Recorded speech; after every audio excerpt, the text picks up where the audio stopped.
Hello and welcome back to the Gubba Homestead. I'm Gubba and today I'm going to be showing you the coolest room in my old farmhouse. Literally and figuratively. It is my root cellar. So should we go take a look and get a little bit of a tour? See what I got going on in there? Let's go. We are about to enter Wonderland.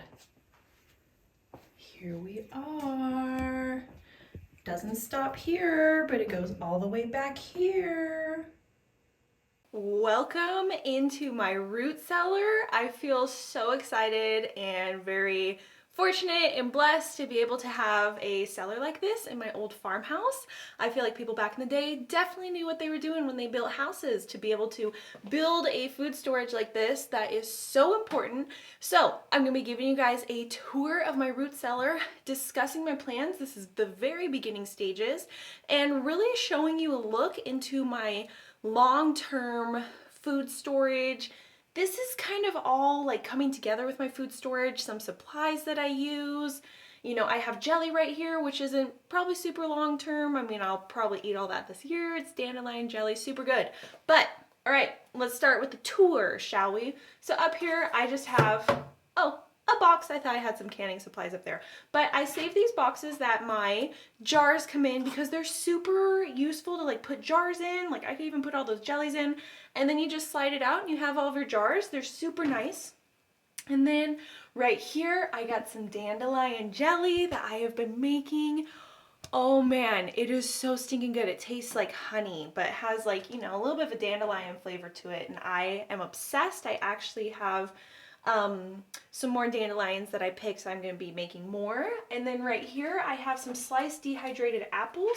So I normally wouldn't store these in here, so this pantry is mainly probably going to be for my canned goods.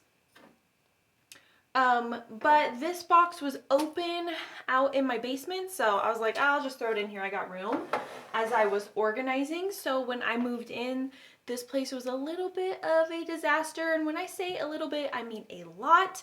You know, we got the mouse poops, mouse traps, and the webs everywhere. So, you know, I'm not a spider person. I'm not a mouse person. So it took a bit of cleaning, a lot of bleach. All right.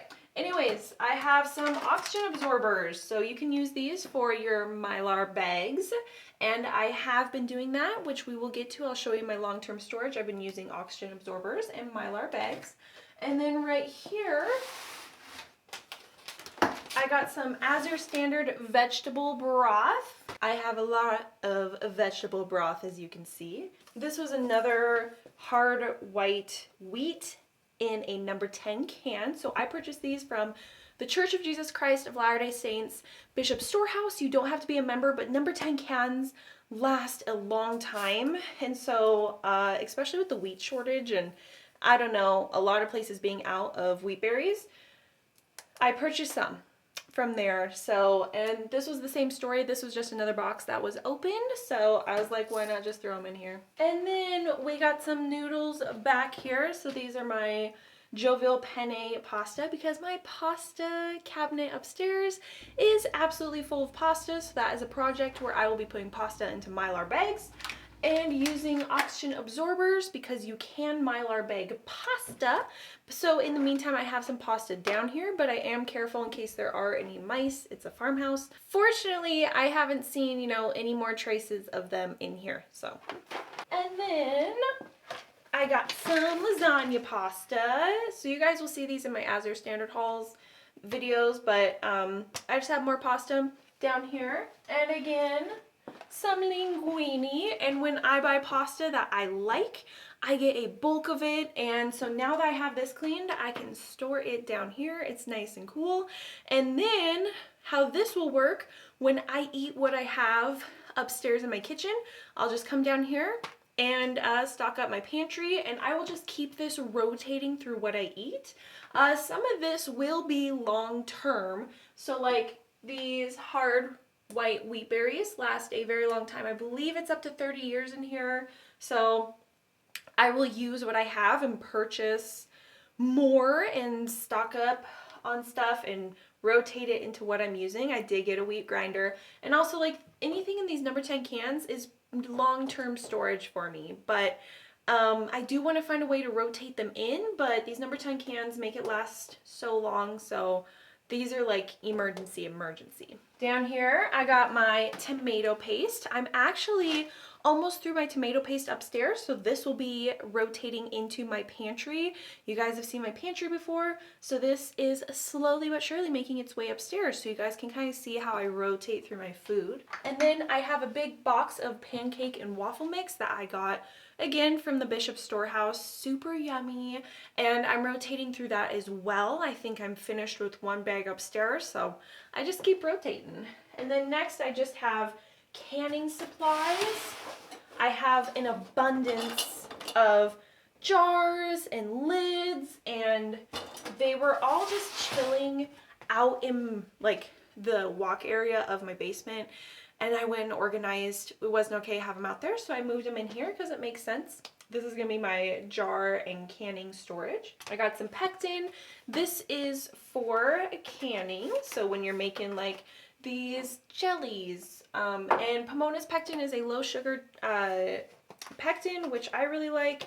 I don't like adding tons and tons of sugar to stuff that I eat. Here I just have an abundance of lids.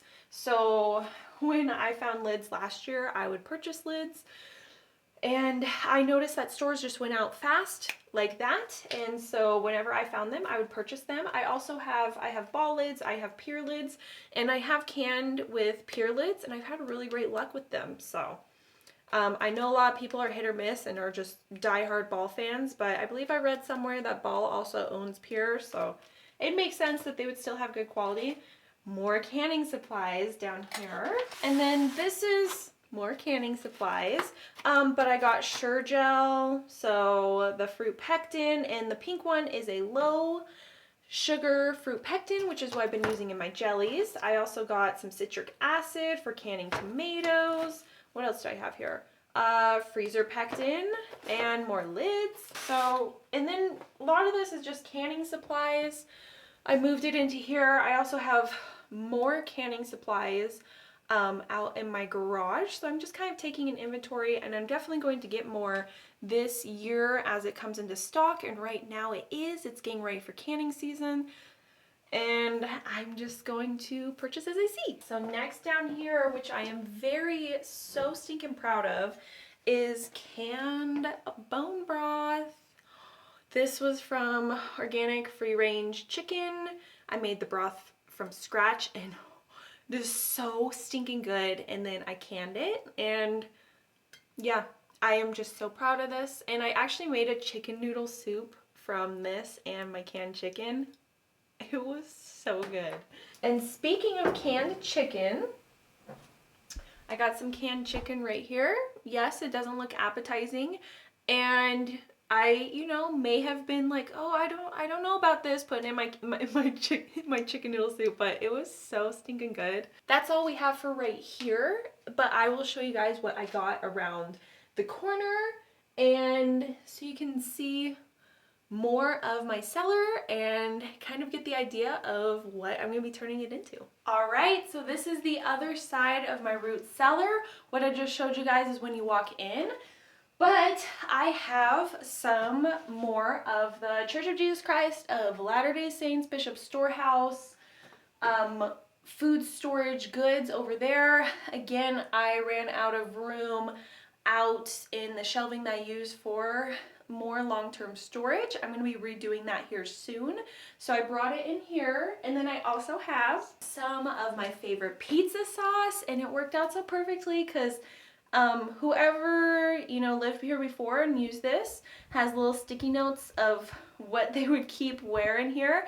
And there was a little slot for pizza sauce, so I had to put it by the pizza sauce. And then in these 5-gallon buckets that you see right here are hard red wheat berries and hard white wheat berries. So I Mylar bagged 175 pounds of them. And it is important to note that they do not sit directly on the cement. I will have a barrier, so right now the barrier is 2 cardboards thick, because you don't want to have anything stored directly on the cement, because cement whisks moisture into whatever you're storing, and I don't want my berries to go bad. So they are on cardboard. And then over in this area, I have extra 5-gallon buckets that I'm going to be using for food storage. I recently purchased more, and then I just have some emergency food prep buckets that I think I got at Costco during 2019, 2020. But I'll probably use that sort of stuff for camping, the ReadyWise. And then I have Gamma lids, which are easily accessible screw-on lids for your 5-gallon buckets. I love having those around, especially if I'm storing like sugar or something in my pantry. It just makes it so easy to unscrew instead of having to like fight the lid, a normal lid like this to come off. And then in this tote, I have like Mylar bags and whatnot, all my Mylar supplies. And then over in the corner, this is my old water supply. So I bought these a few years ago, and that was my emergency storage water supply, a few weeks for me. But now where I live, I have a supply of water in case of emergencies. I have a supply that I am very, very grateful for. And so those I'm probably just going to be emptying soon, because there is maintenance if you keep water like that, like putting in like drops of bleach occasionally to keep the water clean. But I am very fortunate to have water, and I have filters for outside. But this is my pantry, and my plan for my pantry is I want to build it up with home canned goods. So I'm going to be moving my number 10 cans out to my other long-term storage. I think I can double stack them out there. I'm going to better organize once I get some time, but I'm starting to get into the rhythm of canning, and it's canning season coming up. So I just want to fill this with home goods, and I want to have ready-to-go meals. I want to have that food reliance in here. And one thing I need to do though is I need to earthquake proof these shelves, because they do wobble, and that is not safe. I don't want to store goods on here, so I got to figure something out. Probably some brackets, but this is my foundation, so you know who I'm going to call? Gubba. Gubba has a solution to literally everything I do on the homestead. But yeah, this is my journey towards being self-reliant and having food storage, and so hopefully next year we can come back and revisit, and you guys can see fuller shelves. I don't know if I'll have all of them full, but yeah. And I got a super sweet microwave up there that, yeah, needs, super old microwave. Who knows whose that is. Anyways, thank you so much for watching. I appreciate it. If you have any questions or comments, definitely leave them down below. And don't do anything a Gubba wouldn't do. And I appreciate you guys spending time with me. Thank you so much. You guys are the best. And I'll see you guys on the next video. Bye!